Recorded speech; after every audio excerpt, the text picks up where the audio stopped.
Willys Overland was the company that started manufacturing in World War II the vehicle that we all identify as a military kind of Jeep. They got the contract, and Ford built some as well, but it's a long story. I'm digressing. Anyway, Willys Overland built them. In World War II, they were nicknamed Jeeps. There's a couple of theories how they got the nickname Jeeps.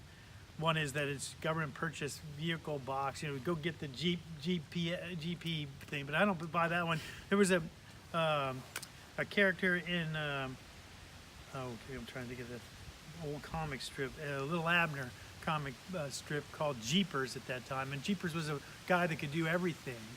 So I think it got called a Jeep because it was a Jeepers kind of thing. It did a lot of things. One of your projects that never was, you know, kind of thing. Hey, I'm Jim Cummins. I live just north of Bakerton in Jefferson County, and I'm a biologist by trade, an aquatic biologist. I worked on streams and rivers and the landscape that feeds into them. And I'm concerned about Rockwool mainly because of our unique geology that we have here, especially unique for the state of West Virginia. Jefferson County is this one little bit of part of the Great Valley, the big limestone valley, limestone that was formed when two continents collided with one another, Gondwana and Laurentia. Laurentia is the North American plate basically, and Gondwana is the African and European plate. Anyway, there was an ocean in between them, the Rake Ocean, and it collided together, and what was the thousands of mile wide ocean is now the Great Valley that we live on in Jefferson County. The limestone was layered over, squished and layered over. And by the way, behind me is the extension of the Blue Ridge Elk Run, because it used to, Elk Ridge, it used to have elk on it. That's the Gondwana plate that was left when it pulled back and the continents separated. See, I'm going into too much, aren't I? No, it's good. The continents separated, you know, and you've got now the Atlantic Ocean between those supercontinents. Oh, and by the way, when they joined together, that was Pangea. A lot of people know Pangea. But that supercontinent Pangea was formed, and this Great Valley was formed, and we have 6 miles deep limestone here, estimated to be 6 miles by the Maryland Geologic Survey. And that limestone, it is affected by rain and gets porous and has conduits, big caves. Think of Luray Caverns. We have sort of Luray Caverns underneath us, but most of them are filled with water.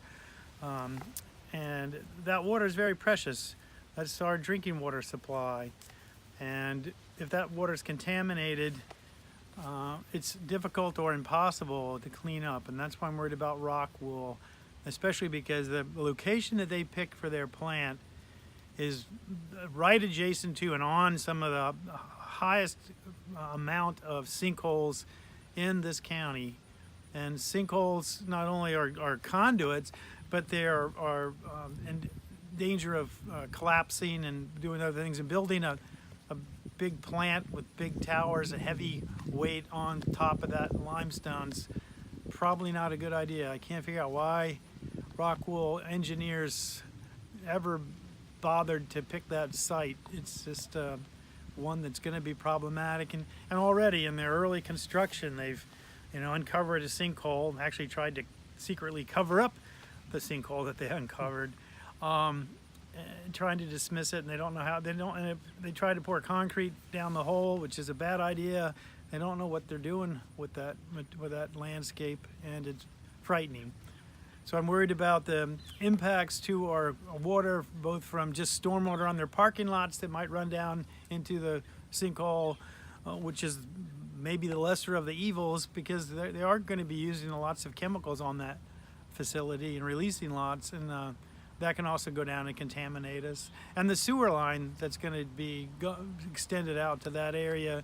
Sewer lines running across limestone landscapes are a bad idea, because the landscape is still in motion. It subsides, especially when you change the drainage patterns, and the land can bend down, and if there's a sewer line going there, the sewer line gets a bend in it. That can result in anything from a stopping of flow, like a trap, or in the worst case scenario, the line would break. And when it breaks, unlike a sewer break on that mountain or anywhere east, or the Appalachians and anywhere west, when the sewer lines break in those areas, the stuff bubbles up And the limestone areas more frequently, you don't even know that the pipe's broken. It just goes down into the groundwater. And most of us in the county are on wells. Over 80% of us are drinking water that comes from the groundwater, from wells. And the limestone has all these conduits. You can't follow the way the streams run or whatever, because underground it's a completely different story.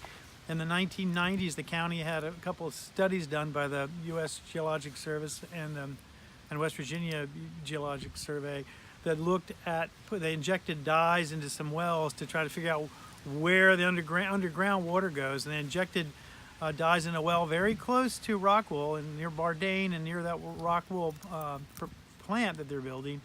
And that dye, which is, the land is on the Elk Run watershed, the drinking water watershed for Harpers Ferry and Bolivar, and the dye did come out there. So yeah, that well was connected to Elk Run, but at the same time that dye came out in Rattlesnake Run, which is to the northwest. It was found in Town Run, which goes into Shepherdstown. It was found in Rocky Marsh Run, over 8 miles away, and it got there in just a couple weeks underground. It rapidly spread underground to get to Rocky Marsh Run. And Shaw Run, which is to the west and drains into Berkeley County. It's a wide part of the northern half of the county. And everybody on wells, if there's a sewer break or if there's an industrial accident and contaminants go in and it's not reported well, even if it is reported well, we have to, stop drinking water, stop pulling water out of the ground. And if the groundwater is contaminated, again, it can take, you may not even be able to fix it. It might ruin our landscape for hundreds of years, and you can't just treat it like you would a stream that's got an oil spill in it. When you got to go down 200 feet through rock to clean something up, it's almost impossible. And if it's a taste and odor issue, something, maybe it's not health, maybe it's just taste and odor. But if your water doesn't taste good or smell good, that's just as bad as if there's chemicals that are going to be really harmful to you. The greater concern. So there are enough concerns about air quality, but on the same level of concern, really, I think, are concerns about the effects of our precious groundwater and drinking water. Can you maybe just go through the slides one at a time? And was it too long of a sentence? No, it didn't break enough in there? And we'll be able to edit all that together. Okay, good. You've done this stuff before. Yeah. Okay. So the main thing is, so I talked about the unique part of the county. I went over the Let's start part with the about state one, because I thought it was good, that one. Yeah. Because that's really striking to show how it's different. You want me to show it on the... Yeah, just I've got a larger one, I think, of it in here. Let me see. Maybe Okay. that's what I handed it to them. Yeah. Because we'll do it. It's more. we'll superimpose it. Oh, okay. Right? So you do want me to pick them up? I didn't want to. Just pick it up, just for reference. So hold it up and then. Sure, and I'll try to get the sun. I'm trying to get all the shadows off. Yeah, it's really just a. Is this showing in the? I would just hold it up for a second and then put it down, so it's more while you're talking, so we know what you're talking about. Yeah. And then what we're gonna do is change the screen, so we'll actually put the whole graphic up. Yeah.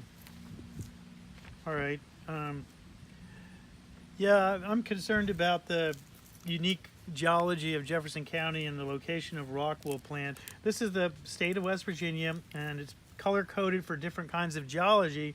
What you'll notice quickly is the eastern panhandle of Jefferson County, especially in this yellow color, is a completely different geology than the rest of the state. That yellow represents limestone, mostly limestone. And, this county's rich in limestone. Limestone becomes very porous after it's dissolved by rainwater over many millions of years, and we've got lots of conduits and caverns, cracks in the limestone. We don't get very much runoff of our landscape. It runs in to our landscape. A good example is this map showing, this is Jefferson County right here, and you'll see these are streams. This is a map of streams in the region. Leesburg, this is the Winchester area, and you see the density of streams all around, but right in our county there's hardly any surface streams, and that's because the water, again, doesn't run off into small tributaries. It runs down and then eventually comes out as springs. A lot of these would look like small streams, are actually springs that come up that are already flowing pretty well because of the underground conduits that feed them.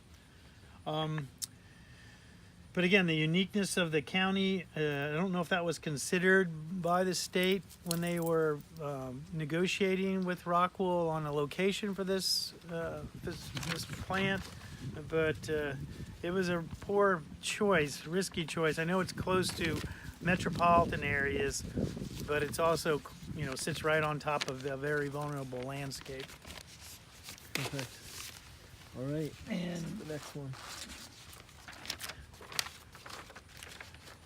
This is a map of Jefferson County from a study that was done back in 2012 by Doctor and Doctor. And it's a spatial analysis of rock features in Jefferson County. But what they've done is they've got the dots on this map are actual sinkholes. The green and colored areas are modeled areas you would expect to have high incidence of sinkholes, because some of these are known sinkholes, but there's a lot of sinkholes that we haven't really identified yet. So this was a mapping done to try to identify where you'd expect to find more sinkholes. But what's really relevant is the hot spot of sinkholes in an already rich area of sinkholes is right here, and the Rockwool plant's located right on, almost on top of that high spot, right in a very dense area of sinkholes. I mentioned earlier the idea of how the report that studied when they injected dye into wells and where they went. Again, this is how the dye was injected there and where it radiated out. And there's the Rockwool plant again, almost right where they injected the dye. So anything that comes into the ground from that location is likely to be dispersed over a large part of the landscape. In the northern part of the county. I know this is hard to see. Perhaps you'll be able to use a graphic to show that better. Yeah, no, we will. This is just good for reference, so we know what to point to. And can you talk for a minute about why it was called the Arabian Plain? I don't think you did that. This is a little bit bigger. They called the pioneers who entered this area. You know, a lot of the people came from Pennsylvania through basically Shepherdstown at the Packhorse Ford, and they crossed and entered into here. The other place that they came into the county was at the Gap at Harper's Ferry. Now, they didn't cross over the mountain like you do now on 340. They went up and came through the little Bakerton Road gap where the one-lane underpass is. But anyway, they came into the valley, and they were, you know, on foot, or they might have had, later on, they had horses or they had livestock, and they had to cross this landscape. And as I mentioned earlier, there aren't very many streams. So this area right in here in the middle was an area when they were traveling that they referred to as the Arabian Plain, meaning it was almost desert-like. There was not much water. So they had to plan accordingly. If you're walking, you get thirsty, you've got livestock, they need something to drink. So the routes that they chose had to go from spring to spring to spring. It was much harder to get across this part of the landscape than it was in almost every other area that they traveled because of the scarcity of surface water. Again, most of our water is in the ground. Okay, well, I'm digressing. So I don't. No, this is in 2002, we had a big drought in this region. It was a multi-year drought. Started in '99, and 2002 it was real severe. And the ground out here was just parched. And I remember we had a big rainstorm that, you know, ended the drought, so to speak. And it came, and I remember going out in my field, and you could actually hear the water going into the ground. It was just bubbling as it went into the ground. So it's very important to protect all the surface features of the county, because we know that the water is going to easily enter the underground aquifer. What about the question of overall water use and how many straws we have into the table? I mean, is that an issue? Is there a certain point where we've overdeveloped? Or? Oh, I think that's a very good and legitimate question, and it should be reviewed and studied. And anybody that's wanting to withdraw a lot of surface water, as Rockwool is proposing, don't have the number right in front of me. I think it's 132 million gallons a day, something along that line in that order. That's a good bit of water. I wouldn't want that falling on me in a shower.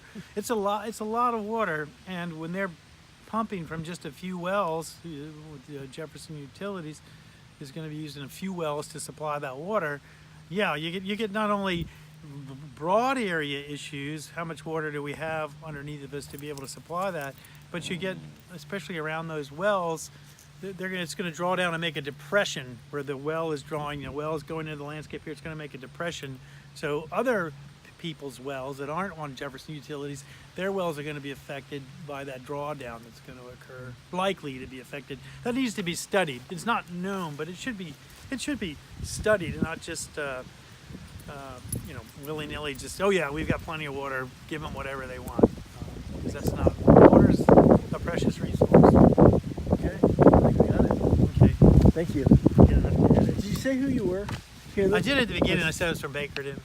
And you said, did you talk about your previous, like your credentials? I did, and you want that Yeah. as well? All right, I'll go over again. Hello, I'm Jim Cummins. I'm a retired aquatic biologist. I spent my career, 28 years, working for the Interstate Commission on the Potomac River Basin, which looks at a large number of issues throughout the Potomac watershed. And the member states are West Virginia, Maryland, Pennsylvania, the District of Columbia, and the federal government, because it's an agreement amongst the states. The federal government likes to be part of it. Something about the Civil War. But at any rate, I've spent my career working on streams and rivers and water supply, effects on water supply, effects of contaminants. And I'm concerned about Rockwool. I think that the company's made a bad decision citing it where they have.